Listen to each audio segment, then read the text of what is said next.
दोस्तों सभी को नमस्कार, अभिनंदन। आज हम एक नया टॉपिक स्टार्ट करने वाले हैं। अपनी जो वीडियोज़ की हमने सीरीज चला रखी है, राष्ट्रपति हमने इससे पहले पढ़ा है। आज हम लोग पढ़ने वाले हैं उपराष्ट्रपति के बारे में। ठीक है, आपको बोर्ड से समझ में भी आ गया होगा कि आज हम टॉपिक क्या पढ़ने वाले हैं। तो उपराष्ट्रपति को हम पढ़ेंगे। देखिए, देश में सबसे सर्वोच्च जो संवैधानिक पद है वो राष्ट्रपति का है, और राष्ट्रपति के बाद में अगर कोई सबसे बड़ा पद आता है तो वो उपराष्ट्रपति का आता है। ठीक है, उपराष्ट्रपति, अब उसके बारे में पढ़ते हैं। उपराष्ट्रपति के बारे में संविधान के अनुच्छेद 63 में ये साफ साफ शब्दों में लिखा हुआ है कि भारत का एक उपराष्ट्रपति होगा, अर्थात there shall be a vice president of India. ये आर्टिकल 63 में लिखा हुआ है। ठीक है, तो यहाँ मैंने उपराष्ट्रपति को लिखा है, और उपराष्ट्रपति से संबंधित जितने जितने भी महत्वपूर्ण जो अनुच्छेद हैं वो सारे आर्टिकल्स की भी हम चर्चा करते हुए चलेंगे, और एक एक पॉइंट को, एक एक आर्टिकल को हम यहाँ जो है इलेबोरेटेड वे में उसको डिस्कस करेंगे। सबसे पहले मैं आपको बताता हूँ आर्टिकल 63। आर्टिकल 63 में लिखा हुआ है पद। किसका पद? उपराष्ट्रपति का पद। ठीक है, आर्टिकल 63 में लिखा हुआ है कि भारत का एक उपराष्ट्रपति होगा, अर्थात उसके पद के बारे में जो है संविधान में उल्लेख किया हुआ है। तो आर्टिकल 63 की मैं बात करूं तो उसमें क्या हो जाएगा? पद का उल्लेख मिलेगा आपको। क्लियर है बात? उसके बाद में देखिए अगली बात क्या लिखी हुई है। उसके बाद हम लोग पढ़ते हैं आर्टिकल 64 अर्थात 64 में लिखा हुआ है राज्यसभा का पदेन सभापति होगा।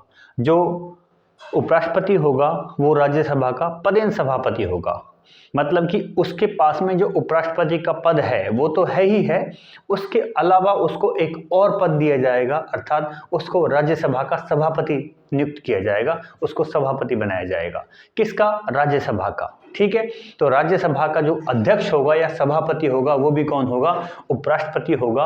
और इस बात का उल्लेख भी कहाँ किया हुआ है? आर्टिकल 64 में, 64 में। ठीक है, अब मैं आपको एक बात बताता हूँ। एक्चुअल में जो अपने यहाँ जो उपराष्ट्रपति है, और इस उपराष्ट्रपति का जो पद है ये हमने लिया है यूएसए के संविधान से, अमेरिका के संविधान से हमने लिया है। तो यहाँ मैंने कहा कि एक तरफ तो है इंडिया और एक तरफ है यूएसए। दोनों के राष्ट्रपति में क्या अंतर होगा, क्या बातें होगी वो बताता हूं। देखो, इंडिया का जो उपराष्ट्रपति होगा वो हमने कहा उसको राज्यसभा का पदेन सभापति कहेंगे। ठीक है, ठीक उसी प्रकार से यूएसए में उसको हम बोलेंगे सीनेट का। जैसे अपने यहाँ राज्यसभा होती है उसी प्रकार से वहाँ क्या होती है? सीनेट होती है, उसको सीनेट कहते हैं। तो उपराष्ट्रपति अमेरिका में सीनेट का सभापति होता है, और जो हमारे इंडिया का जो उपराष्ट्रपति होगा वो क्या होगा? राज्यसभा का सभापति। और इस बात का उल्लेख, राज्यसभा का जो सभापति होगा, इस बात का उल्लेख जो है वो किस में मिलता है? आर्टिकल 64 में लिखा हुआ है। अर्थात उसको जो एक पद दिया है हमने, उसको जो हमने चार्ज दिया है सभापति का नेतृत्व करने का, वो भी संविधान में उल्लेखित बात है। क्लियर है बात? तो ये आर्टिकल 64 की बात हो गई। ठीक है, एक बात मैं आपको और बता देता हूं यहीं उपराष्ट्रपति के संदर्भ में। मैंने कहा मैं इंडिया और यूएसए को कंपैरेटिवली आपको पढ़ाने का प्रयास कर रहा हूं, क्योंकि हमने उपराष्ट्रपति के पद को ही हमने कहां से लिया है, किस देश के संविधान से लिया है? हमने उसको लिया है अमेरिका के संविधान से। समझे? जब ये तो बात हुई कि भाई उसमें हमारे यहाँ राज्यसभा बोलते हैं, वहाँ सीनेट बोलते हैं। यहाँ राज्यसभा का सभापति होगा उपराष्ट्रपति, वहाँ सीनेट का मुखिया होगा, सीनेट का अध्यक्ष होगा। दूसरी बात आप जानिए, जैसे ही अपने पद पर रहते हुए अगर उपराष्ट्रपति का निधन हो जाता है किसी कारण से, या वो त्यागपत्र देता है अपना पूरा कार्यकाल किए बिना ही, तो भारत के संविधान के आर्टिकल 65 में ये उल्लेख किया हुआ है कि उस समय कार्यवाहक राष्ट्रपति के रूप में उपराष्ट्रपति कार्य करेगा। ये तो बात तो कॉमन सी हुई। अब मैं अंतर बता दूं कि अपने यहाँ और अमेरिका में अंतर क्या है। हमारे यहाँ तो ये होता है कि कार्यवाहक राष्ट्रपति जो होगा, अर्थात उपराष्ट्रपति जो कार्यवाहक राष्ट्रपति बना है वो 6 महीने के लिए ही होगा, जब तक कि नया राष्ट्रपति नहीं चुन लिया जाता है। ठीक है, लेकिन जो यूएसए का राष्ट्रपति होगा, और यूएसए में अगर राष्ट्रपति का निधन हो जाए या राष्ट्रपति अपने पद से त्यागपत्र दे दे समय से पहले ही, तो उपराष्ट्रपति उसका पूरा कार्यकाल कंप्लीट करेगा उसका। ठीक है, बात क्लियर हो गई। अगर राष्ट्रपति की मृत्यु हो जाए या राष्ट्रपति अपने पद से त्यागपत्र दे दे, पूरा अपना कार्यकाल किए बिना, उस स्थिति में हम उपराष्ट्रपति को कार्यवाहक राष्ट्रपति बनाएंगे, उसको हम एक्टिंग प्रेसिडेंट बनाएंगे। ठीक है, और ये बात लिखी हुई है संविधान के अनुच्छेद 65 में, आर्टिकल 65 में ये बात लिखी हुई है। तो ये 3 आर्टिकल, एक में पद की बात की हुई है, एक में सभापति रहेगा वो राज्यसभा का, उसकी बात की हुई है, और आर्टिकल 65 में वो कार्यवाहक राष्ट्रपति के रूप में कार्य करेगा। ऐसी 2 बार स्थिति भी आई है। ठीक है, कब कब? 2 बार। एक बार आप याद कीजिए, ये बात थी 1969 की, जब हमारे प्रेसिडेंट जो थे वो थे जाकिर हुसैन, और जाकिर हुसैन की मृत्यु हो गई थी। और जाकिर हुसैन की मृत्यु के बाद में जो अपने उस समय वाइस प्रेसिडेंट थे वो थे वीवी गिरी, और वीवी गिरी को ही क्या बनाया था उस समय? राष्ट्रपति बनाया था, हमने कार्यवाहक राष्ट्रपति बनाया था। एक बार और हुआ अपने साथ ऐसा ही 1977 में। इस समय क्या हुआ?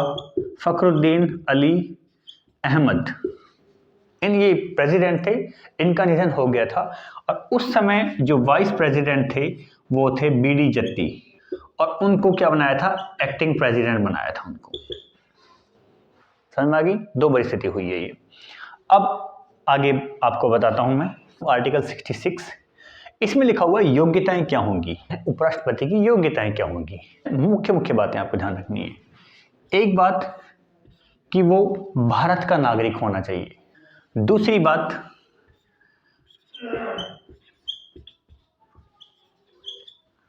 वो 35 साल की आयु पूर्ण कर चुका हो, अर्थात मिनिमम एज उसकी कम से कम 35 वर्ष होनी चाहिए। तीसरी बात आपको बताता हूं मैं, वो लाभ के पद पर ना हो। और लाभ के पद के साथ में आपको एक बात और भी याद रखनी चाहिए, राष्ट्रपति, उपराष्ट्रपति, राज्य सरकार में या केंद्र सरकार में कोई भी मंत्री या किसी भी राज्य का राज्यपाल, ये जो मैंने आपको बताए हैं ये संवैधानिक पद, ये लाभ के पद के दायरे में नहीं आते।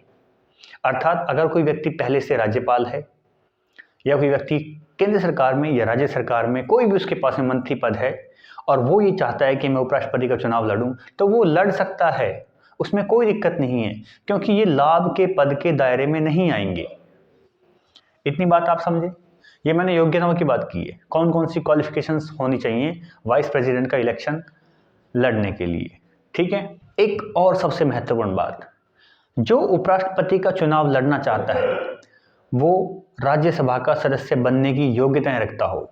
मेरी बात को ध्यान से सुनना, वो राज्यसभा का सदस्य हो ना हो इससे फर्क नहीं पड़ता है, फर्क इससे पड़ता है कि वो राज्यसभा का सदस्य बनने की योग्यताएं रखता हो। जो योग्यता राज्यसभा का सदस्य बनने के लिए होती हैं वही योग्यताएं उसके पास होनी चाहिए। तो ये 4 बातें हुई। अब आपको ध्यान करना चाहिए, इसी आर्टिकल 66 में, आर्टिकल 66 में योग्यताओं का उल्लेख है, और निर्वाचक मंडल, अर्थात जब राष्ट्रपति का चुनाव होगा तो उसका निर्वाचक मंडल क्या होगा।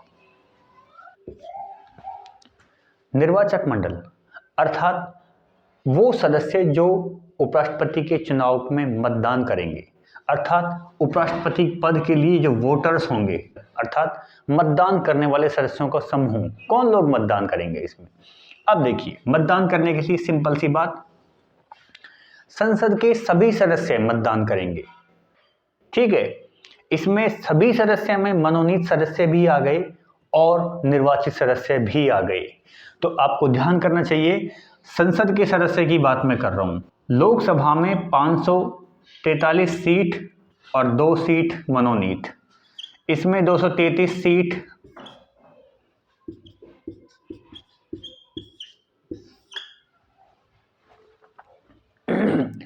निर्वाचक मंडल की मैं बात बताता हूं। संसद के सभी सदस्य, सभी का अर्थ जानो, सभी में निर्वाचित सदस्य भी आ गए और मनोनीत सदस्य भी आ गए। संसद के सभी सदस्य उपराष्ट्रपति के चुनाव में मतदान करेंगे, वोट डालेंगे। संसद में जैसे कि लोकसभा एक तरफ, राज्यसभा, लोकसभा में 543 सीटें जो हैं वो किसकी हैं? निर्वाचित सदस्य जो होंगे 2 सीट एंग्लो इंडियन नियुक्ति होती है एंग्लो इंडियन की, वो मनोनीत होते हैं, और 233 राज्यसभा में और 12 जो है वो मनोनीत होते हैं। मैंने कहा इसमें दोनों चीजें, मनोनीत भी होंगे और इसमें निर्वाचित सदस्य भी होंगे, मनोनीत सदस्य निर्वाचित सदस्य दोनों। अब इंपॉर्टेंट बात क्या है ये जानिए, इसमें राज्यों की जो विधानसभा के जो सदस्य हैं या राज्य विधानमंडल के जो सदस्य हैं, जैसे कि राष्ट्रपति के चुनाव में जो विधानमंडल के सदस्य होते थे, राज्य विधानमंडल के सदस्य, राज्य विधानसभाओं के सदस्य और केंद्र शासित प्रदेशों की जो विधानसभाएं हैं उनके सदस्य, वो भी वोट डालते थे। लेकिन उपराष्ट्रपति के चुनाव में ऐसा नहीं है, यहाँ केवल और केवल संसद के ही सदस्य उपराष्ट्रपति के चुनाव में वोट डालेंगे और राज्य विधानमंडल के जो सदस्य होंगे वो इसमें वोट नहीं डालेंगे। ये बात समझे आप? तो अब जो मैंने आपको ये बातें बताई हैं उसमें आपको एक बार ये भी समझना बहुत जरूरी है कि राष्ट्रपति के चुनाव में और उपराष्ट्रपति के चुनाव में दोनों में अंतर क्या है।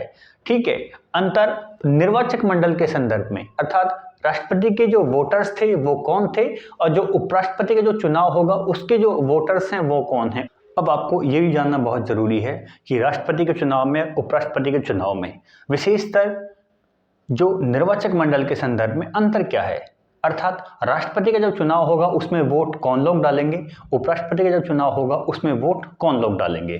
तो मैं एक तरफ लिख देता हूं ये पी प्रेसिडेंट और एक तरफ मैं यहां पर लिख देता हूं ये वाइस प्रेसिडेंट। इन दोनों में अंतर क्या है, इनका निर्वाचक मंडल में दोनों में अंतर क्या होगा। राष्ट्रपति की मैं बात करूं तो आपको ध्यान करना चाहिए, इसमें संसद के सदस्य और राज्य विधानसभाएं जो थी ये वोट डाल रहे थे, जबकि इसमें संसद के ही सदस्य वोट डाल रहे हैं। ठीक है, ध्यान करो, राष्ट्रपति का जो चुनाव मैंने आपको पढ़ाया था उस समय मैंने आपको बताया था कि इसमें संसद के अर्थात लोकसभा राज्यसभा के सदस्य हैं और राज्य की विधानसभाओं के सदस्य, और विधानसभाओं के सदस्य और संसद के सदस्य भी कौन से, ये भी खास तौर पे आपको बात याद रखनी चाहिए, केवल और केवल निर्वाचित सदस्य की मैंने वहां बात की थी, निर्वाचित सदस्य ओनली। अर्थात यहां मनोनीत सदस्य जो थे वो भाग नहीं ले रहे थे राष्ट्रपति के चुनाव में, केवल निर्वाचित सदस्य भाग ले रहे थे। यहां क्या है, यहां केवल संसद के सदस्य और संसद के सदस्य में भी निर्वाचित भी और मनोनीत भी।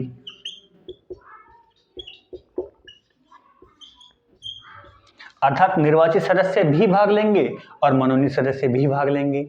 एक बात ये बात हो गई, राज्य विधानसभाओं के सदस्य भाग नहीं लेंगे उपराष्ट्रपति के चुनाव में। समझे बात को? एक बात ये आपको क्लैरिफाई हुई कि जब राज्य विधानसभाओं के जो सदस्य होंगे वो उपराष्ट्रपति के चुनाव में हिस्सेदारी अपनी नहीं करेंगे, केवल राष्ट्रपति के चुनाव में ही वो भाग ले पाएंगे। अब जब ये प्रावधान किए गए संविधान सभा के द्वारा संविधान निर्माण के समय, उस समय डॉक्टर भीमराव अंबेडकर से बाकायदा ये पूछा गया कि राष्ट्रपति में और उपराष्ट्रपति में इतना भेदभाव क्यों, ये विभिन्नताएं क्यों, कि उपराष्ट्रपति के चुनाव में राज्यों की जो विधानसभाएं हैं उनके सदस्य क्यों भाग नहीं ले पा रहे हैं। तो डॉक्टर भीमराव अंबेडकर ने ये कहा था उस समय कि राष्ट्रपति राष्ट्र का प्रमुख है और उसका केंद्र सरकार पर भी और राज्यों पर भी पूर्ण नियंत्रण होना चाहिए, तो उसके चुनाव के समय भी राज्यों की भागीदारी होनी चाहिए बिल्कुल। लेकिन उपराष्ट्रपति का पद राष्ट्रपति की तरह इतना महत्वपूर्ण नहीं है, वो केवल राज्यसभा का एक सभापति के तौर पे हमने उनको एक पद का जो सृजन किया है। दूसरी बात, अगर किसी केस में राष्ट्रपति अगर अपने पद पर नहीं है तो उस समय राष्ट्रपति के पद को वो कार्यवाहक राष्ट्रपति के रूप में संभाल सकें, तो इसलिए उपराष्ट्रपति के चुनाव को इतना ज़्यादा जटिल बनाने की आवश्यकता नहीं है। इसलिए हमने केवल संसद के सदस्यों को ही इसके लिए आमंत्रित किया है, ना कि राज्य की विधानसभाओं के लिए। ठीक है, अब निर्वाचन पद्धति जो है वो भी आर्टिकल 66 में ही जिक्र किया हुआ है। निर्वाचन पद्धति क्या होगी आर्टिकल 66 के तहत उपराष्ट्रपति के लिए? वो होगी एकल संक्रमणीय अनुपातिक गुप्त मतदान प्रणाली। जिस प्रकार हमने राष्ट्रपति का चुनाव हुआ था एक वरीयता क्रम के आधार पर, ठीक उसी प्रकार से यहाँ भी वही पद्धति रहेगी। बस अंतर क्या है, केवल वोटर्स का अंतर है। राष्ट्रपति के चुनाव में केवल निर्वाचित सदस्य भाग ले रहे थे और संसद के सदस्यों के साथ साथ राज्यों के जो विधानमंडल के जो सदस्य थे वो भी भाग ले रहे थे, जबकि यहाँ मनोनीत और निर्वाचित दोनों ही सदस्य भाग ले रहे हैं, केवल और केवल संसद के। यहाँ पर राज्य विधानसभाओं के जो सदस्य हैं उनकी उपराष्ट्रपति के चुनाव में कोई भागीदारी नहीं है। ये निर्वाचन पद्धति की मैंने बताया आपको किस तरीके से। आपको पता है, मान के चलो 3 लोग खड़े हुए हैं, एक ए है, एक बी है और एक सी है। तो इनका क्रम होता है, बैलेट पेपर पे वोटिंग होगी। मान के चलो मुझे सबसे ज़्यादा पसंद बी है, तो मैंने इसको 1 नंबर पे रखा है कि मैं चाहता हूँ कि बी उपराष्ट्रपति बने। उसके बाद मैं सोचता हूं कि बी के बाद में अगर कोई ठीक आदमी है उपराष्ट्रपति पद के लिए तो वो ए है, मैंने 2 नंबर इसको दे दिया। उसके बाद सी की बात करूं, सी 3 नंबर पे। तो मैं ये वरीयता हम देते हैं इसमें वोट ट्रांसफर होती है, वो मैं सारा कुछ पढ़ा चुका हूं, एक स्पेशली इस बात की जिक्र करके राष्ट्रपति के, जब हमने पढ़ा था राष्ट्रपति के चुनाव के संदर्भ में। ये बात यहाँ तक क्लियर हो गई आपको। उपराष्ट्रपति के चुनाव में आपने ये बातें देखी, एकल संक्रमणीय अनुपातिक गुप्त मतदान प्रणाली से उसका चुनाव होगा। इसके लिए खास बात एक ये भी है कि उपराष्ट्रपति के चुनाव में 20 अनुमोदक और 20 प्रस्तावक भी होने चाहिए। अब आप कहोगे कि ये क्या चीज है। देखो, प्रस्तावक अर्थात जो उपराष्ट्रपति का नाम प्रस्तावित करेंगे, ये प्रस्ताव लेके आएंगे कि हम इस आदमी को उपराष्ट्रपति बनाना चाहते हैं। तो संसद के कम से कम 20 सदस्य प्रस्ताव लेकर के आए। अगर वो लिखित में लेके आएंगे और राज्यसभा में या लोकसभा में वो पेश करेंगे कि हम इस आदमी को उपराष्ट्रपति बनाना चाहते हैं, इसके नाम का हम प्रस्ताव देते हैं, तो 20 लोग ऐसे होने चाहिए और 20 लोग अनुमोदक और 20 लोग अनुमोदक होने चाहिए। जो 20 प्रस्तावक हैं उनके अलावा 20 लोग अनुमोदक होने चाहिए। अनुमोदक जो अनुमोदन दें, अर्थात सहमति जताएं कि हाँ, जो ये प्रस्ताव लेकर के आए हैं वो हम उसको स्वीकार करते हैं, हम इसका अनुमोदन करते हैं, इसका समर्थन करते हैं कि इसी व्यक्ति को जो है उपराष्ट्रपति बनाया जाए। और इसमें क्या है, एक जमानत राशि भी दी जाती है 15,000 रुपए की, और ये होती जमानत राशि। आपने बहुत बार सुना होगा जमानत जब्त हो गई। अगर किसी को वोट बहुत कम मिले, ढंग से ना मिले, तो बोलते हैं ना कि जमानत जब्त हो गई। तो इसमें अगर कुल वोटों का अगर 1/6 वोट हिस्सा प्राप्त नहीं किया, उपराष्ट्रपति का जो उम्मीदवार है, अगर उसने कुल वोटों का 1/6 हिस्सा प्राप्त नहीं किया, भाई मान के चलो टोटल वोट 1200 वोट मान लेते हैं, टोटल वोट 1200 हैं। अब 1200 का 1/6 हिस्सा, अर्थात अगर उसने 200 वोट प्राप्त नहीं की तो ये जमानत राशि जो 15,000 रुपये जमा की थी उसने, वो जमानत क्या हो जाएगी, वो जमानत जब्त हो जाएगी। कब? अगर 1/6 हिस्सा प्राप्त ना करें। आप कहोगे ये राशि कौन लेगा, तो ये राशि जब्त होकर के कहाँ जाएगी, आरबीआई में, रिजर्व बैंक ऑफ इंडिया में। तो ये सारा मैंने बताया उपराष्ट्रपति का चुनाव कैसे होगा, क्या उसकी प्रक्रिया है।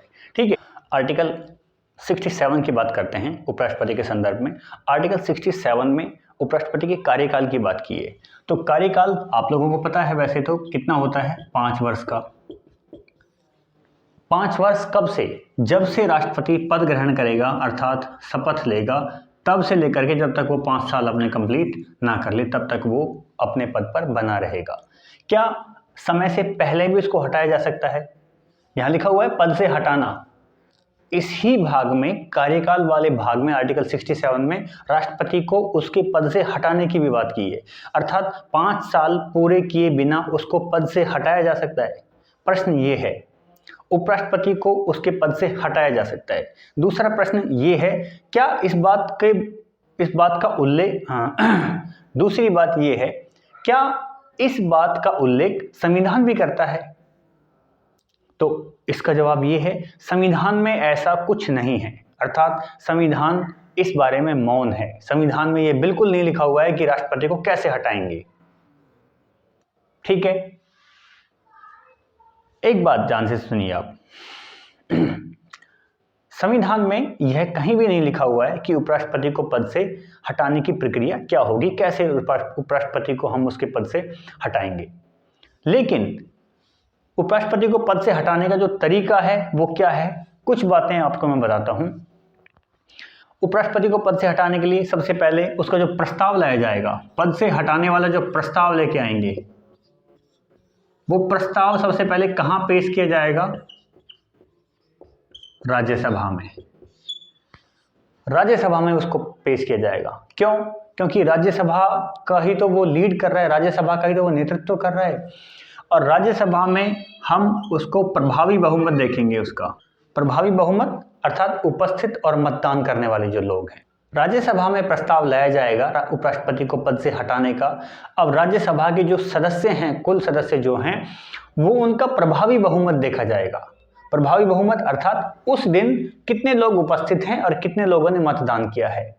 इसका हम, अगर ये लोग बहुमत साबित कर देते हैं उपराष्ट्रपति को पद से हटाने के लिए, तो अब इसको हम भेजेंगे बाद में लोकसभा के अंदर, और लोकसभा से हम केवल अनुमति लेंगे। ठीक है, लेकिन कैसे करेंगे, ये प्रस्ताव कैसे लेके आएंगे? इस प्रस्ताव को लाने से 14 दिन पहले, कितने दिन पहले?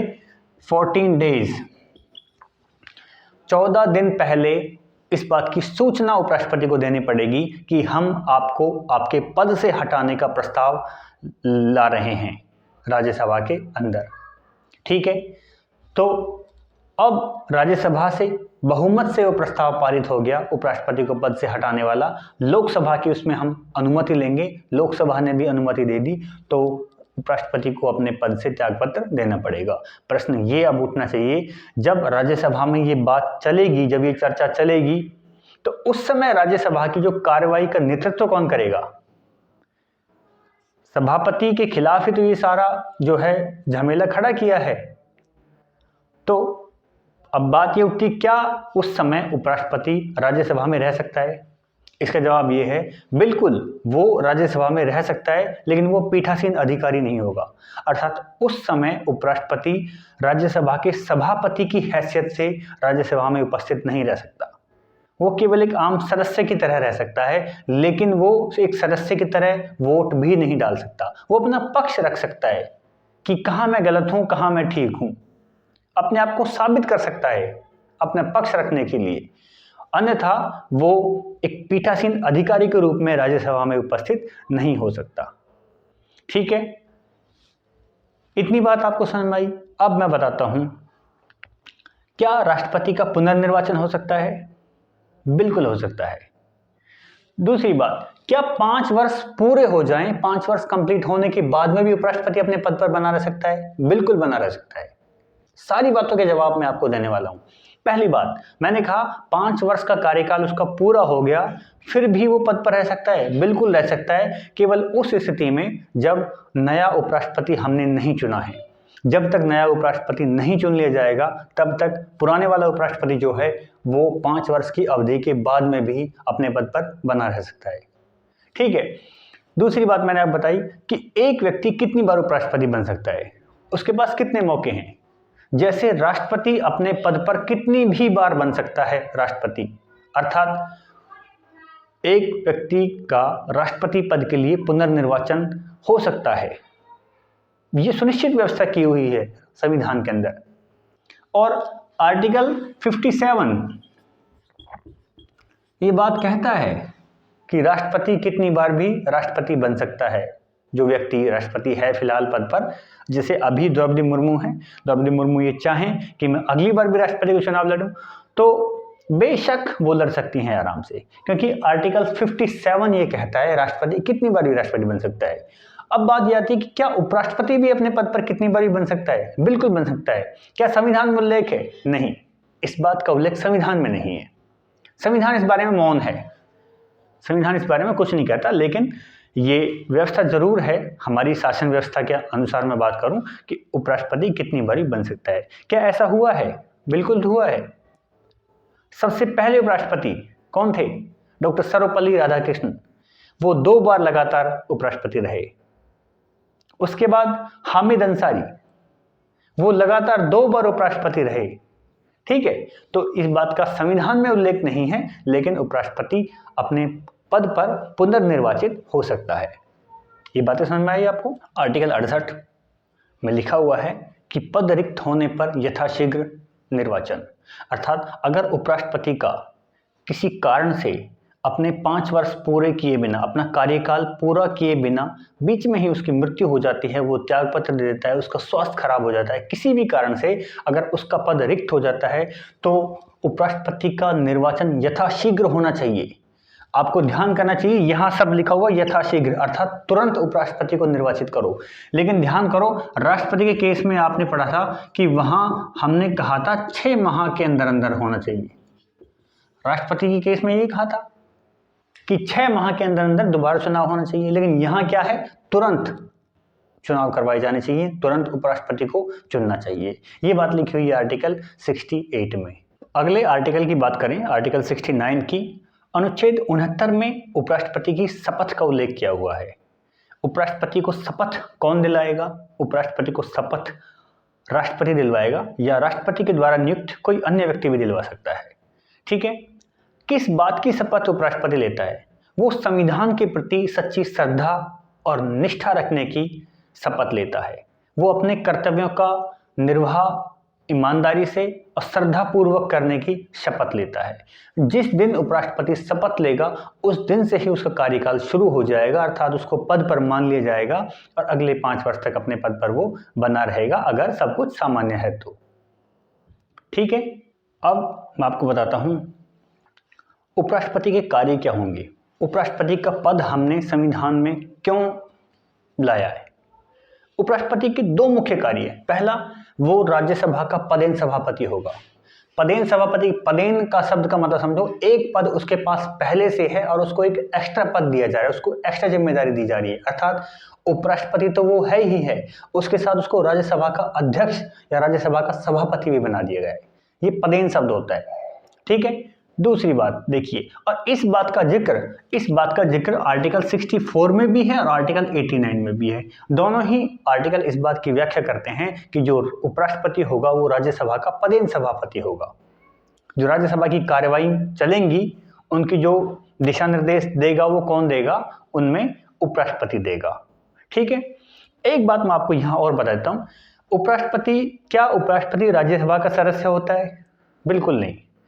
मैंने आपको कहा था योग्यताओं में उपराष्ट्रपति की कि उसके अंदर राज्यसभा का सदस्य बनने की योग्यता होनी चाहिए, वो राज्यसभा का सदस्य हो ये कोई जरूरी नहीं है।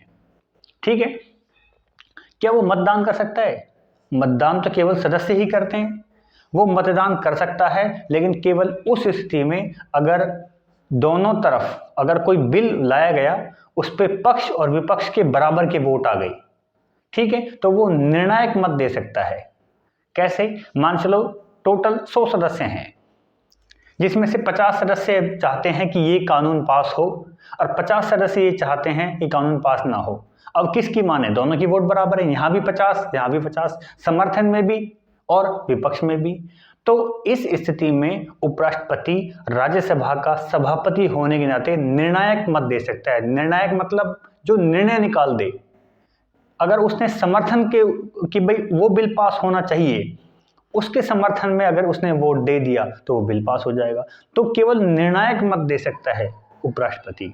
ठीक है, अगली बात देखिए, दूसरी बात लिखी हुई है, ये आर्टिकल 65 की बात मैं कर रहा हूं यहाँ। राष्ट्रपति का पद रिक्त होने पर वो कार्यवाहक राष्ट्रपति के रूप में कार्य करेगा और हमारे इतिहास में 2 बार ऐसा हुआ भी है। 1969 में जब जाकिर हुसैन का निधन हुआ उस समय वीवी गिरी ने राष्ट्रपति के रूप में कमान संभाली थी। ऐसे ही 1977 में जब फखरुद्दीन अली अहमद का निधन हुआ तब उपराष्ट्रपति बीडी जत्ती को कार्यवाहक राष्ट्रपति बनाया गया था। ठीक है, इस बात का उल्लेख किया हुआ है बकायदा। ठीक है, तो ये 2 मुख्य कार्य हो गए। अब मैं एक बात आपको और बताता हूँ, जितने भी संवैधानिक पदाधिकारी होते हैं उनका जो वेतन भत्ते का जो जिक्र मिलता है वो अनुसूची 2 में मिलता है।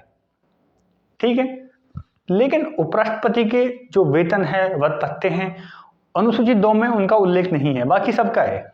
ऐसा क्यों? ऐसा इसीलिए क्योंकि उपराष्ट्रपति को उपराष्ट्रपति पद का वेतन नहीं मिलता है। उपराष्ट्रपति को वेतन मिलता है राज्यसभा का सभापति होने के नाते। मैंने कहा उपराष्ट्रपति के पास में 2 पोस्ट हैं, एक उपराष्ट्रपति की और एक राज्यसभा के सभापति की। तो उसको उपराष्ट्रपति वाली पोस्ट की सैलरी नहीं दी जाती, उसको दी जाती है केवल राज्यसभा का सभापति होने की। इस कारण से अनुसूची 2 में उपराष्ट्रपति की सैलरी वगैरह का उल्लेख भी नहीं मिलता है। बात समझ में आ गई आपको? ये मैं बता चुका हूं आपको इस केस में।